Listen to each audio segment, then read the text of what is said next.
ఈ రోజుల్లో mobile, AC, TV ఏ electronic గ్యాడ్జెట్కైనా చిన్న చిన్న సమస్యలు వస్తే చాలామంది కొత్తవి కొనేసుకుంటున్నారు. పాడైనవి పాతవి ఇంట్లో ఏదో మూలకి చేరిపోతున్నాయి.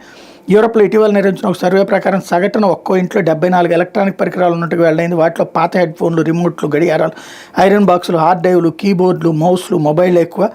భారత్లోని గత 5 ఏళ్లలో ఈ వ్యర్థాలు 72.47కు పెరిగినట్టు అంచనా. పాడైన మనం వాడకుండా వదిలేసిన ఎలక్ట్రానిక్ వస్తువులను ఆన్లైన్ ప్లాట్ఫామ్పై విక్రయించుకోవచ్చు అన్న విషయం చాలామందికి తెలియకపోవడం దీనికి ఒక కారణం.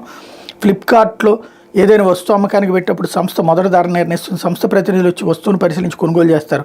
వస్తువు నాణ్యత ఆధారంగా ధర నిర్ణయిస్తారు. ఫోన్లు, ట్యాబ్లు, టీవీలు, ఫ్రిడ్జ్లు, ఏసీలు, వాషింగ్ మిషన్లు విక్రయించవచ్చు. క్యాష్ఫై ద్వారా కూడా ఫోన్లు, ట్యాబ్లు, స్మార్ట్ స్పీకర్లు, స్మార్ట్ వాచ్లు, టీవీలు, ఐమాక్లు, కెమెరాలు, ఏసీలు విక్రయించవచ్చు. వీటి మోడల్ ఆధారంగా పోర్టల్ ఆటోమేటిక్గా నిర్ణయిస్తుంది. సంస్థ ప్రతినిధులు పరీక్షించినప్పుడు లోపాలు ఉన్నట్టయితే ధర తగ్గించి కొనుగోలు చేస్తారు.